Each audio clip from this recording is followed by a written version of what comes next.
Ao que está assentado sobre o trono e ao Cordeiro sejam tributadas ações de graças e honra e glória e poder por todos os séculos.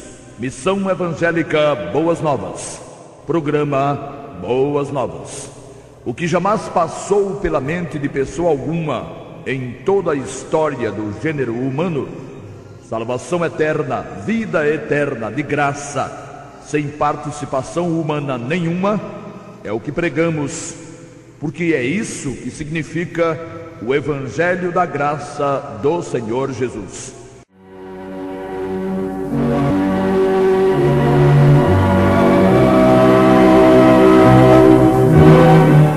Enquanto a vida, a esperança, pois a esperança é a última que morre.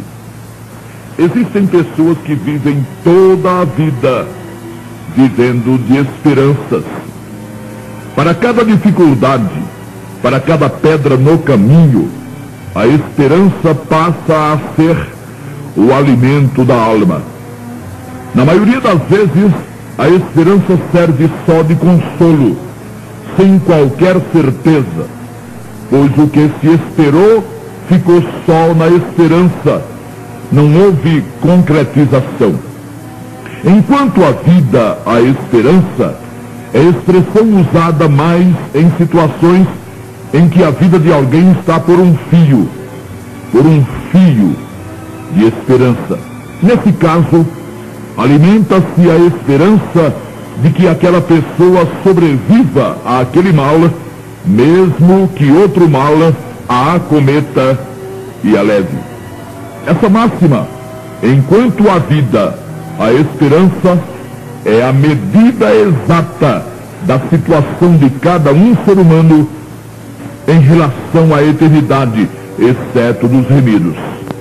De fato, sendo que depois da morte virá inexoravelmente o juízo, Hebreus 9:27, só existe esperança para o não remido até que exale ele o último suspiro. Nossos dicionários definem esperança como fé no futuro. Mas que tipo de fé pode existir em alguma coisa que não está ou que não esteja definida? Algo sem consistência líquida e certa. Fé no futuro não é a fé bíblica, pois falta ali o elemento da certeza. Fé no futuro não passa de pensamento positivo, de fé na fé, ou, como costumam chamar, alto astral, com uma alta dosagem de utopia, de quimera, de afirmar ver o que não existe. A maior parte da humanidade está vivendo disso. Tem esperança que as coisas melhorem. Tem esperança que tudo vá dar certo. Tem esperança que a esperança triunfe, como esperam muitos brasileiros no contexto atual. E para o além da morte, a maior parte das pessoas nutre a esperança que Deus termine por ter misericórdia de todos e a todos anistie, perdoe assim, de qualquer jeito, e recolha a todos em suas mansões e em sua luz. Certeza que é bom, ninguém tem nenhum centavo, ninguém desses que vivem de esperanças no que tange à eternidade. Deus, um Deus justo, jamais teria deixado à mercê de tanta fragilidade aqueles que foram criados sua imagem e semelhança, e que por consequência disso jamais deixarão de existir. Se, como pregam e creem diversos religiosos, o homem não fosse um espírito imortal, vestindo um corpo e tendo uma alma, esses sim, mortais, e como dizem seguidores da Torre de Vigia e de Ellen White, morto o homem, pois seu espírito não passaria do fôlego, não haveria problema nenhum. Quem merecesse alguma coisa seria ressuscitado depois, e os demais simplesmente deixariam de existir como qualquer boi e como qualquer cavalo, após os juízos correspondentes. O problema é que cavalos e bois não foram criados à imagem e semelhança do Altíssimo. Eles terminam na morte, mas não o homem. O homem é a obra-prima da criação, tão importante e tão tremendamente levado em consideração que o Criador apressou-se em providenciar-lhe um Salvador, um remidor. E esse Salvador, esse remidor, não teria conseguido mais do que costumam dizer que ele conseguiu, não? Teria Deus programado que mesmo a pessoa apelando para o nome do Salvador, do remidor, ainda assim estivesse condenada a viver de esperança como outra pessoa qualquer, ou como vivera aquela pessoa até ali? O fato de ter invocado o nome do Salvador não mudaria nada na vida da pessoa? Não mudaria nada na sua esperança anterior? Enquanto vivera nas trevas, nutrira a esperança de ter paz com Deus. Agora, depois de ter invocado o nome bendito e maravilhoso do Salvador Jesus, continuaria com essa mesma esperançazinha de ter paz com Deus? Teria o Todo-Poderoso concebido um planozinho tão fraco? Isso é lá conversa. Se muitos insistem e teimam em viver de esperanças, que vivam. A vida de cada um é de cada um, e cada um faz de sua vida o que bem entender. Mas se muitos vivem de esperar pela esperança, não é por não existir a possibilidade de terem certeza absoluta da paz com Deus, já aqui, ou ainda aqui, na vida da carne. A esperança é a última que morre, dizem. Pode ser, mas mesmo sendo a última a morrer, ela termina morrendo. E depois? Pode-se imaginar a situação de quem vivia de esperanças ao testificar que a última delas morreu e nada feito. Quem vive de esperanças precisa das esperanças. É tudo o que aquela pessoa tem. Para muitos, esperanças na alma valem tanto quanto oxigênio nos pulmões. Insistimos na indagação. O plano de Deus para a salvação de suas criaturas, dos homens e mulheres, seria tão pequenininho, tão destituído de peso e de consistência? Muito pelo contrário. O que encontramos no Novo Testamento, nas Escrituras e depois da cruz, é um mundo de afirmações fortes, fantásticas, vindas da mente de Deus, linguagem antropomórfica, para o espanto, para o assombro, para o pasmo de homens e de anjos.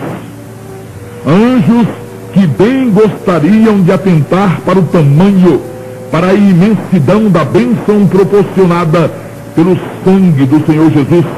1 de Pedro 1:12. A salvação decorrente do sangue de Jesus, para quantos o invocaram, foi de tal magnitude que, em alguns aspectos, excede todo o entendimento. Efésios 3:19, Filipenses 4:7. O sangue de Jesus suplantou tudo quanto o pecado plantou na vida do ser humano, que resolveu apelar para a eficácia desse sangue. A devastação processada pelo pecado na existência humana não teria remédio sem a intervenção do sangue de Jesus. Derivam daí duas variantes. Primeira, não existe mais nem a menor sombra da culpa do pecado em quem invocou o nome do Senhor Jesus.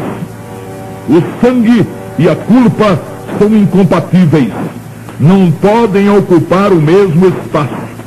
O sangue anula a culpa na hora exata em que é chamado a operar. Isso só acontece, é óbvio, quando alguém invoca o nome do Salvador. A segunda variante, infelizmente, caminha no sentido contrário. A culpa do pecado continua na vida de quem cometeu pecados, por mais que ele se esforce em não mais pecar e até consiga evitar os pecados mais escabrosos. Não tem jeito. Muitos pecados não são cometidos, mas são imaginados. Não são traduzidos em ações. Todavia, só porque quem os imaginou temeu as consequências, quando não diante das autoridades, então diante da justiça divina. Mas que imaginou, e imaginou alimentando sua concepção ou execução. Assim, viver seguindo os ditames de uma religião, cumprir seus rituais, pedir perdão em um confessionário, ou imaginar que está conseguindo obedecer os mandamentos da santa, justa, perfeita e eterna lei, não tem qualquer valia para a obtenção da paz com Deus. E a inimizade continua e continuará. Inimizade que tem substância na culpa do pecado. Enquanto a vida, há esperança. Muitos desses religiosos pretendem, como já foi dito, que haja esperança para além da morte. E vivem suas religiões, esperando que, de alguma forma, elas deem um jeito, do jeito que se acostumaram a ver jeitinhos serem dados na sociedade em que vivem, onde há jeito para tudo. Ninguém precisa viver de esperança utópica, tendo Jesus, o Filho de Deus, morrido para que pudesse existir certeza. A posição legítima para quem já invocou o nome do Senhor Jesus não é a posição de esperançoso, não é a situação de quem mendiga uma nesga de alegria e de gozo. Existe sim uma esperança para o remido, mas é a esperança da expectativa, apenas e tão somente a expectativa. Não se pode ver hoje o dia de amanhã, mas o dia de amanhã virá. A palavra grega elpis, traduzida por esperança, agrega em si dois significados. Esperança, no consenso usual, como entendido pelas pessoas de modo geral, e a expectativa, que a esperança produto ou consequência da espera, sem que haja qualquer dúvida quanto à coisa esperada. O dia de hoje espera o dia de amanhã, dentro do conceito de enquanto durar o dia de hoje, o dia de amanhã não poderá se manifestar, só por isso. Mas não existe a menor dúvida quanto ao dia de amanhã. O remido consciente tem esperança. Ele está esperando o momento glorioso do arrebatamento. Mas ele não está esperando que no momento do arrebatamento o Senhor o ache bonitinho e saudável e por isso o arrebate. E nem ele espera estar perseverando e fazendo a obra do Senhor para assim merecer ser arrebatado. Ele só está esperando o tempo passar e o momento chegar. Só isso e mais nada. O remido consciente não corre o risco de ver algum tipo de esperança morrer. Ele não vive de esperanças do tipo que morrem.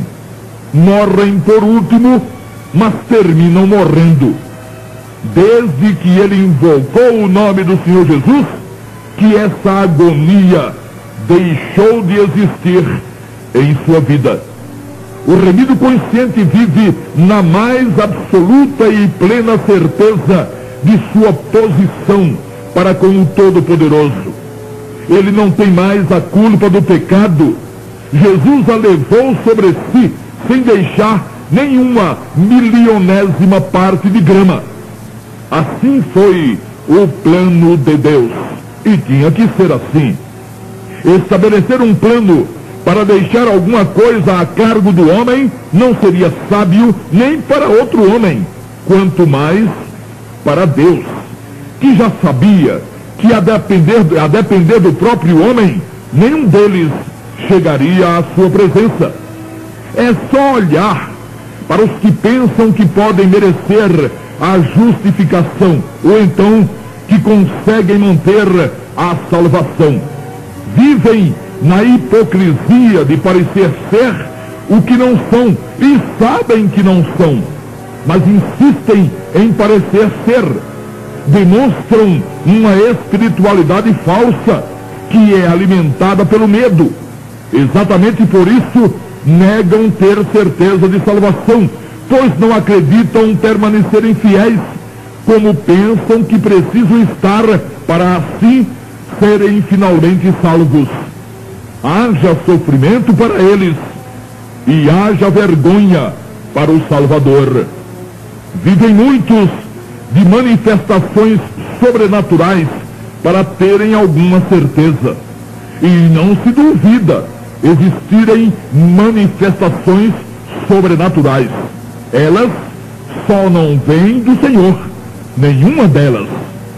Não admitem viver do que está escrito, como se o que está escrito não fosse suficiente. E para tantos, o que está escrito não é mesmo suficiente. Daí, os profetas e as profetisas e as esperanças que se multiplicam utópicas e vãs. Quer você ter certeza, caro ouvinte, certeza absoluta, certeza tão grande quanto o caráter de Deus? Confie sua eternidade ao Senhor Jesus, invocando-o como Salvador. Não venha com aquela conversa de que você crê em Jesus desde criancinha. Isso é conversa de criancinha. Estamos falando de invocar o nome do Senhor agora que você tem consciência do que faz. Não daquela fé da primeira comunhão ou da escola bíblica de férias. Não da fé na figura de um Cristo qualquer pintado em um quadro pendurado na parede. Não da fé no Cristo menino do Natal. Não da fé no Cristo da paixão. Essas demonstrações de fé nunca mudaram a vida de ninguém. Nunca passaram de crendice. Jamais chegaram a ser confiança. Quer ter certeza? Então venha e tenha a certeza que está baseada nas afirmações dadas por Deus através do Santo Espírito no Novo Testamento. Saia dessa vida medíocre e sombria das esperanças que existem apenas para que religiosos como você não enlouqueçam de vez. Leve a sério o que o Senhor Deus em sua palavra testificou sobejamente, deixando o remido consciente gozando de toda a certeza possível, rindo o tempo todo e em plena e total paz com seu Senhor e Deus. Para sair da esperança para a certeza, você terá que trocar a crendice pela confiança. Crendice em Jesus, sim. É preciso abrir mão da crendice em Jesus para poder confiar no poder do seu sangue. Se você não tem certeza definida de sua salvação, é porque está confuso e confundido. Confie no Senhor Jesus. Todo aquele que nele crer não será confundido. Epístola de Paulo aos Romanos 10 e 11. Deu para ouvir direito? Todo aquele que nele crer não será confundido, nunca.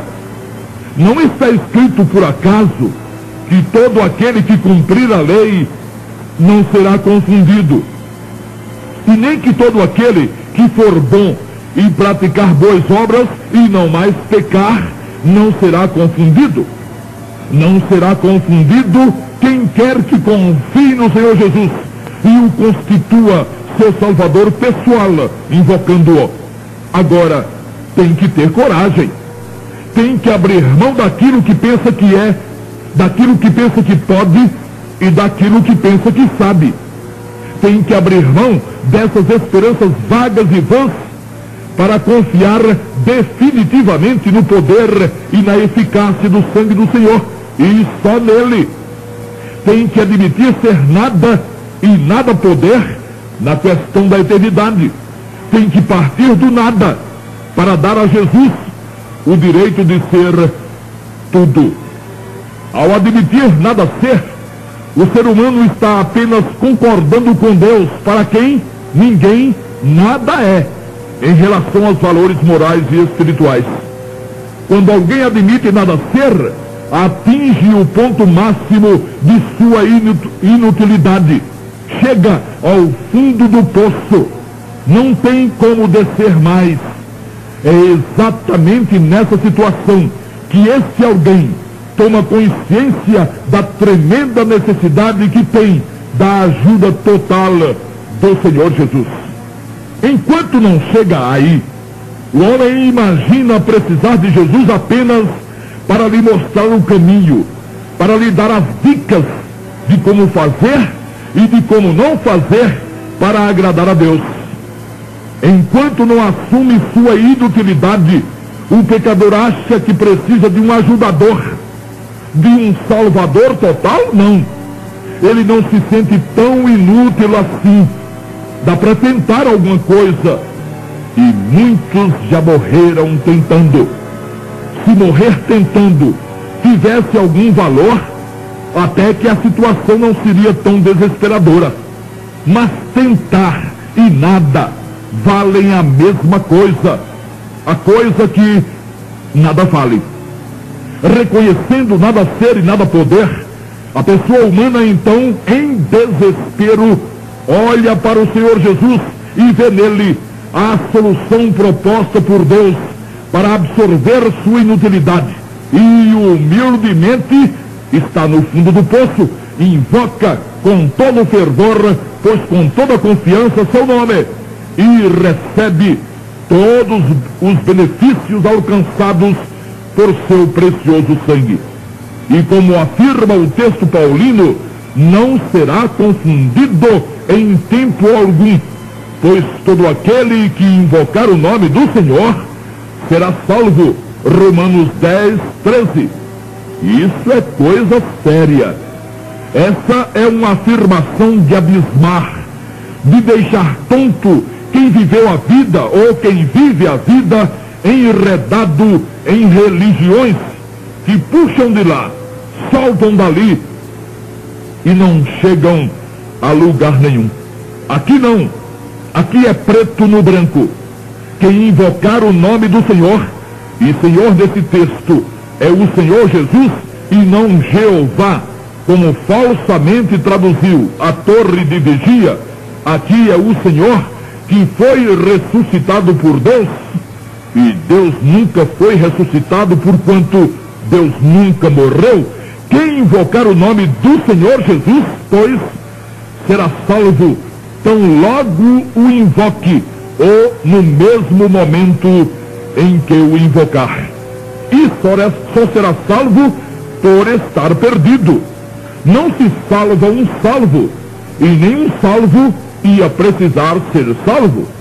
Isso deixa claro que sem a invocação do nome do Senhor Jesus como Salvador, e para Salvador, ninguém, por melhor que viva, por mais que pense amar a Deus, por mais que imagine servi-lo, poderá estar e ficar em sua presença. As intenções podem ser as melhores, as pretensões podem ser as mais sublimes e as mais legítimas, humanamente falando. Todavia, tudo isso só provará o grau de incredulidade de tais corações tentando substituir o argumento de Deus e sua proposta de paz, baseados, argumento e proposta, no sangue do próprio Filho, por intenções e pretensões que deixam de lado a eficácia do sangue, admitindo-o não de todo suficiente. Muitos fazem assim e agarram-se a esperanças oriundas ou nascidas de escrituras falsificadas, adulteradas ou maquiadas, para dizerem o que Deus jamais disse, jamais prometeu ou jamais ameaçou. Esperanças contidas no seio de grupos religiosos que não amam mais o sucesso alcançado com essas falsificações do que a verdade da sublime palavra do Senhor. Esperanças fúteis, vagas, vãs, falsas esperanças, utopias, quimeras, ilusões, fantasias. É assim com você, nobre ouvinte. O que é que sua religião lhe garante em termos eternos? O que é que lhe garantiram para depois da morte? Que você iria dormir no esquecimento? Que algumas velas ao redor do caixão iluminariam seu caminho do lado de lá? Um estágio no purgatório? Uma reencarnação algum tempo depois de sua partida? Você está vivendo em função de qual esperança? Ou agarrado a qual dessas esperanças? Não gostaria de mudar de sua esperança, que há de ser falsa, seja qual for, para a certeza inabalável conquistada pelo sangue de Jesus, não? Note que não propomos uma mudança de religião. Nem sequer estamos interessados em saber qual o seu grupo religioso. Não o convidamos, outros sim, para participar de nenhum deles. Mas por que você não pondera, não racionaliza, não considera ser melhor ouvir o conselho de Deus e não invoca o nome do Senhor Jesus, pondo nele toda a sua confiança? Só não pense que já confia no Senhor Jesus se confia em mais alguém ou em mais alguma coisa, como confiar na intercessão de Maria, confiar em estar guardando algum mandamento, confiar em estar perseverando, etc. Ou você confia ou não confia. As duas coisas juntas não existem. Uma anula a outra. Você pode ter feito todo tipo de negócio na vida, com tudo quanto foi gente. Mas não pense negociar com Deus nessa questão, onde ele teve que permitir o sofrimento e a morte do próprio filho. Não faça isso por dois motivos. Primeiro, pelo ridículo da situação. Você, com suas esmolas, suas cestas básicas, suas orações e sua bondade falsa de um lado, e Deus com o plano perfeito e perfeitamente executado por Jesus do outro. E depois não faça pela afronta que isso representa. Achar que o Senhor Jesus fez tudo o que pôde fazer, mas que tudo o que ele fez não foi bastante, não foi suficiente, é uma afronta sem tamanho. Quem assim acha, e são milhões, afronta o Pai que propôs Jesus para Salvador e afronta a Jesus, que mesmo fazendo o que fez, mesmo cumprindo rigorosamente toda a lei, mesmo vencendo a carne, o mundo, o pecado e Satanás, mesmo entregando voluntariamente a vida na maldita cruz, mesmo tendo que descer ao Hades, não seria Salvador suficiente para salvar de forma perfeita os que a ele recorressem. Senhoras e senhores, religiosos ou não, que ainda teimam em não confiar somente e tão somente no sangue de Jesus, preparem-se, essa afronta lhes custará muito caro. Não viva, amigo ouvinte, de esperanças que são apenas esperanças, ou que sejam apenas esperanças. Venha para a vida onde esperança é tão somente o tempo de espera para que o que se espera aconteça definitivamente. Venha para a vida que só o sangue de Jesus pode proporcionar. Isso pode acontecer agora e só depende de você. Coloque certeza em sua vida, invocando o nome precioso do Salvador, primeiro e único. E lembre-se, tudo com Jesus, nada sem Jesus.